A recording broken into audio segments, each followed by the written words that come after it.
Bueno, como dice ahí, mi nombre es Alex Hernández. Ese no es el nombre que está en mi DNI, como el caso también de muchas personas LGTB en nuestro país. Yo, en verdad, vengo... así. Tengo acá mi pelotita de apoyo emocional. Yo, en verdad, vengo a, más que traer, tal vez, inspiración, ideas, aunque también podemos llamarlo así, es un poco cuestionamiento, porque yo vengo del mundo de los derechos humanos y en ese mundo es un mundo muy difícil, especialmente en el contexto en que vivimos ahora y especialmente en el contexto de las personas LGTBIQ+, grupo al cual represento, grupo del cual soy parte también. Y esta situación en la que estamos nos tiene que hacer despertar a cómo pensamos esos futuros donde estemos representados también otros grupos que están a veces en los márgenes. Antes de empezar, yo quiero decirles también desde dónde hablo, porque pues hay una razón por la cual yo puedo estar parada aquí y no otras personas. Yo soy una persona bisexual, como siempre digo, con una relación complicada con su género, vamos a decirlo así.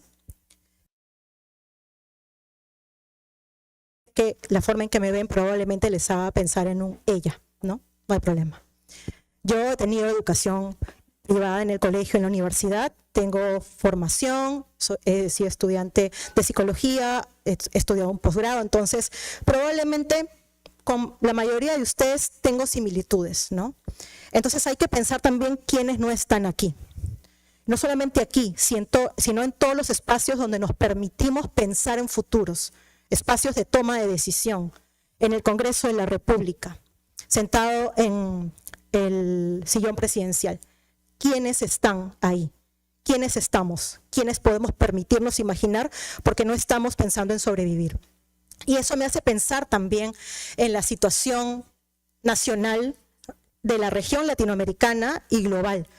Estamos viendo momentos donde están cambiando paradigmas de manera muy importante y eso tiene que hacernos reflexionar también cuando pensamos en esos futuros.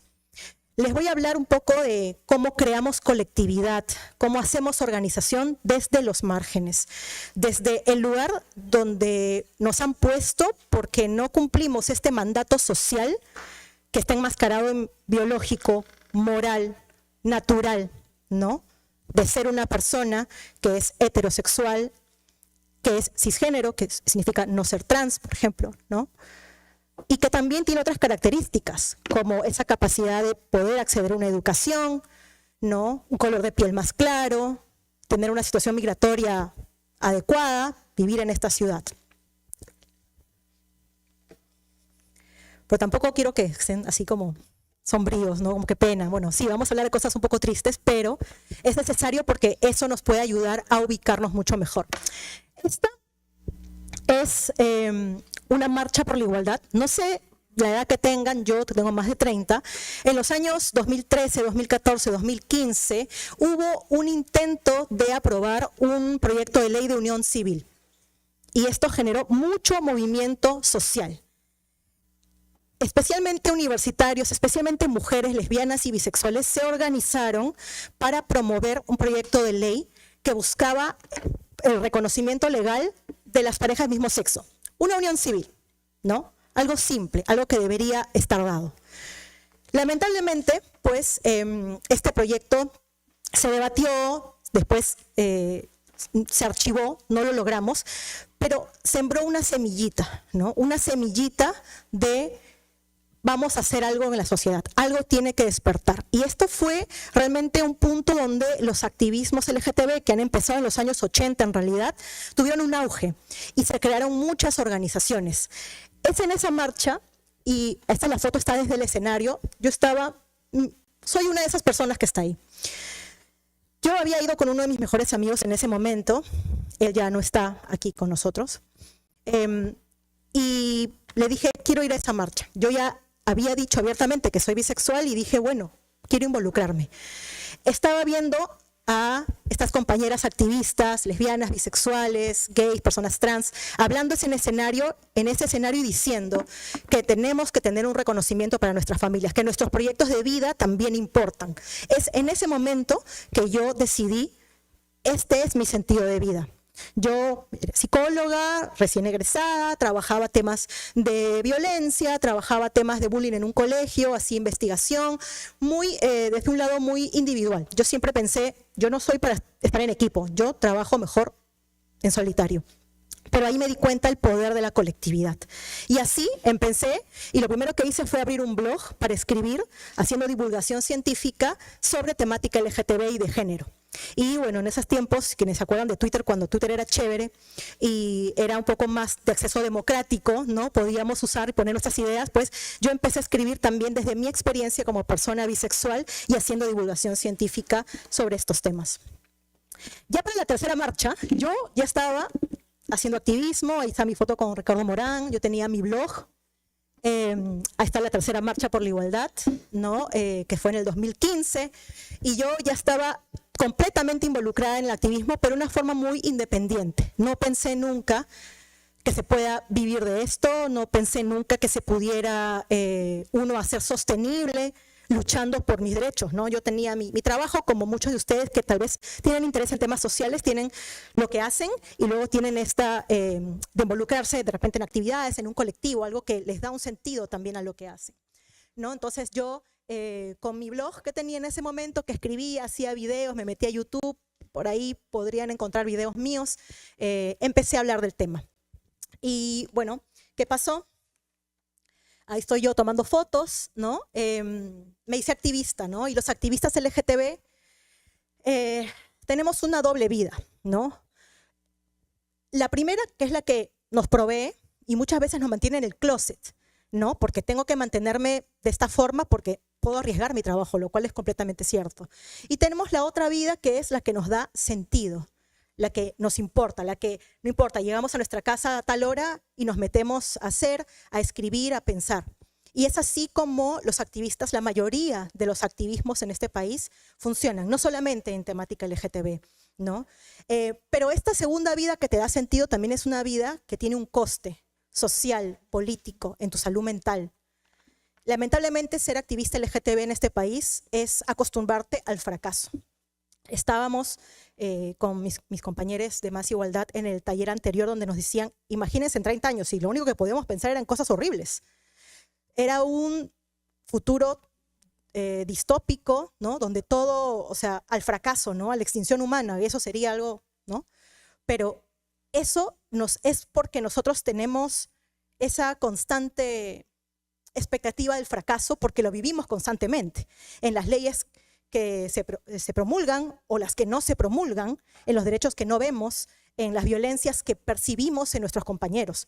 Entonces, esa costumbre del fracaso nos hace bien difícil pensar en futuros positivos. Yo sé que acá estamos para justamente hacerlo.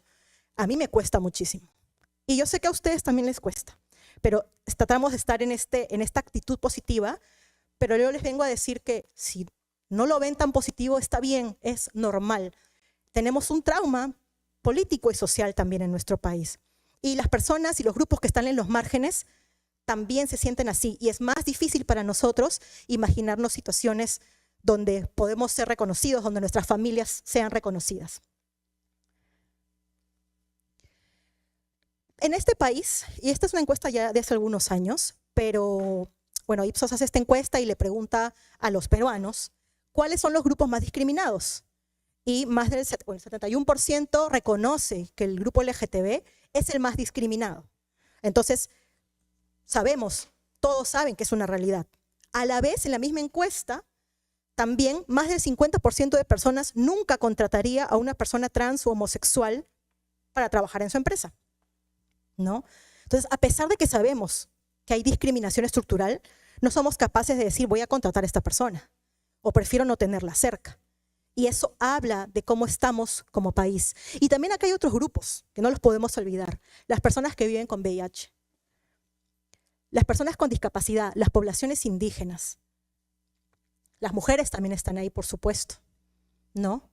Entonces, esto es como nuestro país nos categoriza y nos clasifica. Entonces, si no podemos trabajar, si no nos van a dar espacios, ¿qué tenemos que hacer? Emplearnos nosotros, contratarnos entre nosotros, buscar espacios entre nosotros.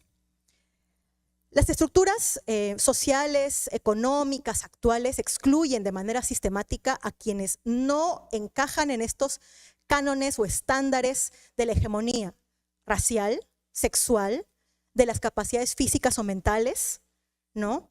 Y es importante que cuestionemos esa transfobia, esa homofobia, la bifobia, el racismo, el clasismo que está insertado en esos sistemas en los cuales participamos. Todos acá participamos de esos sistemas y tenemos de cerca esta situación y lo sabemos. Nos toca cuestionarlos. ¿Por qué? Y ayer lo vimos muy claramente en las ponencias. La diversidad no solamente es bueno, es un derecho, hay que respetarnos, también es lucrativa. También es bueno para las empresas, también es bueno para los espacios, también es bueno para las organizaciones. Si es tan bueno, ¿por qué no estamos cuestionando esos motivos, esos procesos y esas formas y no las estamos transformando? Acá he puesto un mapita que tenemos en nuestra campaña que se llama Sí Acepto, que tiene que ver con el reconocimiento de las familias, de todas las familias y todas las parejas en este país. Y es un poco la situación de nuestra región, ¿no? De Latinoamérica, del reconocimiento de familias. Somos de los pocos países que todavía no tiene ningún tipo de reconocimiento, ¿no? Y acá estamos en el 2014, me parece, cuando se presentó este proyecto de ley de unión civil ya, ¿no? Entonces, venimos ya 10 años pidiendo un reconocimiento y hasta ahora eso no se puede lograr. Y bueno, 2017, yo tenía mi blog, como les digo, y me llega un correo en febrero de 2017. La directora ejecutiva en ese momento de la organización Más Igualdad Perú me escribe y me dice, somos este grupo de activistas que hizo estas marchas, que apostaron por la unión civil y el matrimonio igualitario. Hemos creado una organización y te queremos invitar a formar parte de ella porque me vieron pues que yo escribía, tuiteaba, estaba en todos lados, ¿no? Y yo acepté integrarme a la organización. Y así fue como yo entré a Más Igualdad Perú. Bueno, ahí me ven con mi chela, ¿no? Y Más Igualdad Perú era eso, un colectivo de amigos, de amigues. Amigues que quieren crear algo. Como probablemente muchos de los colectivos y espacios a los que ustedes pertenecen. Son amigues y quieren formar algo, quieren constituir algo, quieren crear algo que se pueda sostener en el tiempo. Los que hacemos activismo sabemos, a veces el activismo no es sostenible y se apaga. Y los colectivos no viven muchos años porque es muy desgastante. Entonces, esto empezó así. Me invitaron, Más Igualdad fue creado como una asociación sin fines de lucro, que ahora es una ONG, ¿no? Y yo desde el 2017, en el 2019 conseguí un pequeño fondo para hacer el primer estudio exploratorio de salud mental que se hizo en el Perú en personas LGTBIQ+. Y gracias a ese pequeño fondo, que fue muy poco dinero, empezamos a hacer sostenible la organización. Acá está en la foto mis compañeros con los que yo conformé el consejo directivo, porque desde el 2019 he estado parte en espacios de liderazgo de la organización y bueno, parte de eso tiene que ver con que renuncié a algunos trabajos y algunas cosas para apostar por este espacio. Yo trabajaba en el sector público en el 2019, también haciendo temas de investigación sobre temas de violencia, que es algo que vengo haciendo desde siempre. Siempre me interesó entender por qué existe la violencia, por qué violentan quienes violentan, cómo son los perfiles de las víctimas de violencia. ¿Se puede uno volver a armar después de que la violencia nos rompe? Es muy difícil. Entonces yo venía hablando de este tema y de la salud mental y acabó ese proyecto en el sector público y decidí, ya, voy a dejar de trabajar, voy a meterme de lleno a Más Igualdad porque veía estas opciones de poder hacer algo más. Esto de la salud mental, bueno, yo obviamente soy psicóloga, pero todos acá, todos tenemos la responsabilidad de informarnos sobre estos aspectos de la salud mental, porque todo lo que hacemos el contexto político, la situación económica de nuestro país, la situación económica de nuestras familias, si alguien depende de nosotros, todo eso nos afecta también en nuestra salud mental y puede afectar nuestro proyecto de vida. Entonces, tenemos responsabilidad de pensar la salud mental fuera del consultorio. No es solamente quien va a terapia está haciendo salud mental. Estamos haciendo salud mental en este momento, estamos haciendo salud mental cuando me doy cuenta que la otra persona necesita algún apoyo y se lo brindo también. Entonces, esto un poco trajo los primeros estudios que hicimos en Más Igualdad, el recoger la información de cómo son los impactos en la salud mental de la población LGTB que sufre violencia y discriminación. Y encontramos cosas muy fuertes, pero que nos permitieron diseñar servicios y proyectos en la organización para poder, digamos, pensarnos de una manera un poco más inclusiva, ¿no? De reconocer las características de las personas. Esta salud mental está atravesada también por todas las situaciones de discriminación estructural que atentan contra nuestras existencias.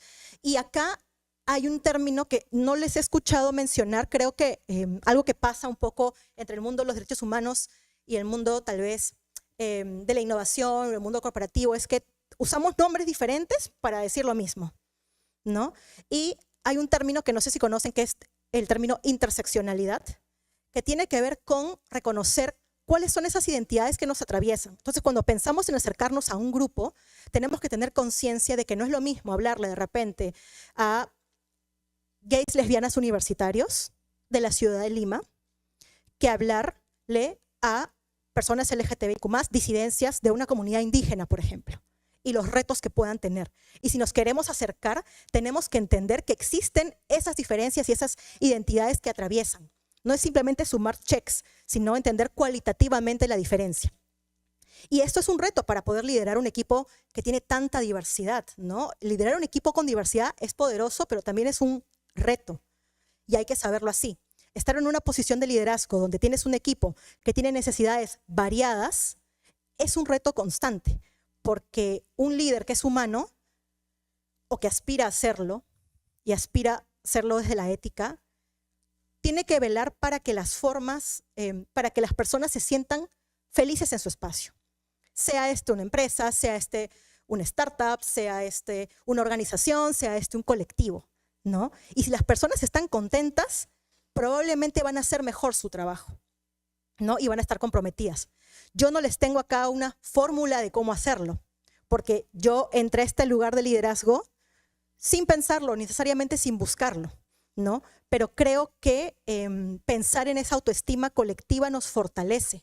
Entonces, el primer paso para poder tener un espacio que respete esa diversidad es conocer al equipo, conocer a las personas con las que has formado esto, identificar también cuáles son las características en las que sobresalen y cuáles son aquellas en las que necesitan tal vez un apoyo o donde no las quiero exponer, y poder utilizar las características, las mejores características de tu equipo para poder ponerlos en los lugares clave donde van a poder sacar todo su potencial.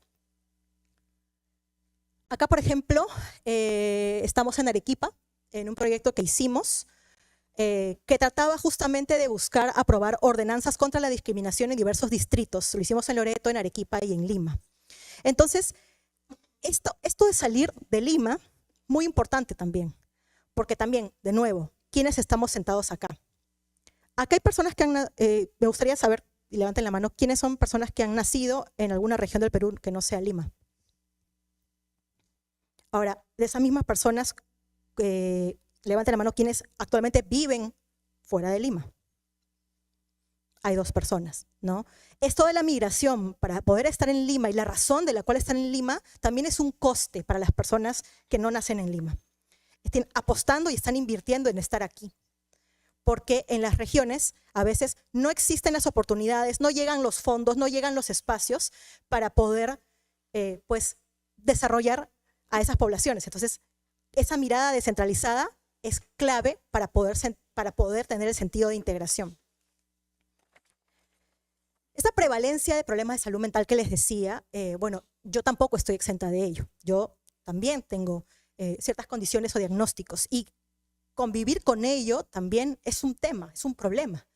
porque no hacemos, digamos, las cosas por causa de, o sea, la discriminación y la violencia no es lo que nos pone en este lugar de víctima perfecta, donde, bueno, gracias a todo este problema, gracias a la discriminación y violencia, miren esta persona cómo surgió, cómo logró algo, sino que es a pesar de. Es más difícil mientras más problemas y más nos enfrentamos a esta discriminación estructural, que podamos salir adelante, que podamos ser exitosos en un trabajo, que podamos llegar a un puesto de liderazgo. Entonces, la salud mental también es una cuestión que hay que tomar en cuenta a la par cuando hablamos de identidades. Entonces, crear un espacio laboral que potencie nuestras alegrías y reduzca nuestros dolores es muy importante. Profesionalizar la lucha implica también que reconozcamos estas violencias estructurales que nos impactan, medir cómo nos impactan y no romantizar la violencia, porque es otra cosa que a veces sucede. Romantizamos a las personas que atraviesan todos los obstáculos para lograr algo. Ese es el caso excepcional. La mayoría de personas se quedan en el camino. Entonces yo venía a cuestionarles un poco. ¿Cuántas personas trans conocen? ¿Cuántas están empleadas en su organización? ¿Por qué no están empleadas en su organización? Las personas trans son aquellas que tienen menor empleabilidad en nuestra comunidad. Cuando se habla de familias, ¿a quiénes estamos incluyendo? ¿Saben ustedes, por ejemplo, si tienen dos amigas que tienen un hijo, por ejemplo? Si ambas están reconocidas como madres, ¿qué pasaría si falta una de ellas? Esa es otra realidad. ¿Tienen políticas de uso de nombre social en los espacios donde trabajan? A mí, por ejemplo, no me han preguntado el pronombre y nadie se ha presentado con su pronombre aquí, pero es una forma de hacer sentir incluidas a otras personas. Acá no todas las personas que están acá usan ella o él. Los sesgos están identificados, todos tenemos sesgos. Los hemos identificado. Al identificarlos, vamos a tener mejores opciones de controlarlos y también atacarlos. Hay beneficios para los que no tienen reconocimiento legal en los espacios donde se desarrollan. En muchas empresas, por ejemplo, si bien no hay un reconocimiento al matrimonio igualitario, sí le dan, por ejemplo, la capacidad de que puedan asegurar a su familia, ¿no? Eso es un coste para la empresa, pero es una forma de ponerlos en igualdad y no simplemente decir, bueno, no hay ley, ya fue. ¿Estamos conscientes de las discapacidades invisibles? ¿Cuáles son las discapacidades invisibles? Las discapacidades donde la persona de repente tiene dolores crónicos, ¿no? Tiene migraña, por ejemplo, hay otras condiciones que también son muy invisibles, como por ejemplo, con cuántas personas autistas trabajan, cuántas personas autistas están aquí también. Para cuántas personas autistas es difícil estar en espacios sociales, entonces no pueden estar aquí. ¿Se piensa en ayudas o en apoyos para personas con discapacidad psicológica o física? ¿Cómo los apoyo? Por ejemplo, tener un trabajo home office, ¿no? Híbrido, ¿no? Eso ayuda a un montón de personas que no podrían ir a un trabajo. Ahí las estamos excluyendo también. Hay prácticas de autocuidado y salud mental en las empresas o en los espacios donde están. ¿Se valora la diversidad o la diferencia o solo es un token? Solo decimos diversidad, porque a veces pasa eso. Entonces yo les quería traer un poco más cuestionamiento. Sé que eso nos interpela un poco y a mí me interpela también, porque como les dije, yo estoy en una posición y por eso puedo hablar aquí y por eso pude dejar un trabajo y decir voy a apostar por una organización, no importa que no me pague 1 o 2 años. Es un lugar en el que estoy y tenemos que usar esos privilegios que tenemos de poder acceder a información, de hablar inglés también. Es un cuestionamiento que traigo a todos lados. Si nos estamos pensando desde el sur, no podemos seguir usando el Spanglish. Eso es algo que ustedes pueden hacer incidencia dentro de sus espacios para hacerlos más accesibles.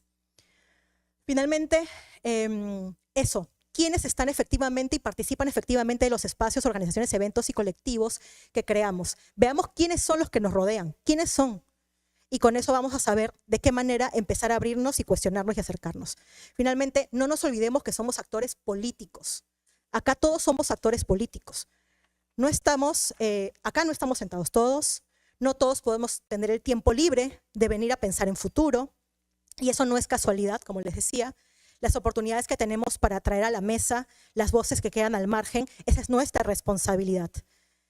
Esta frase, orgullo para resistir, es la frase que utilizamos en Más Igualdad y es así, nuestro orgullo es resistencia. Gracias.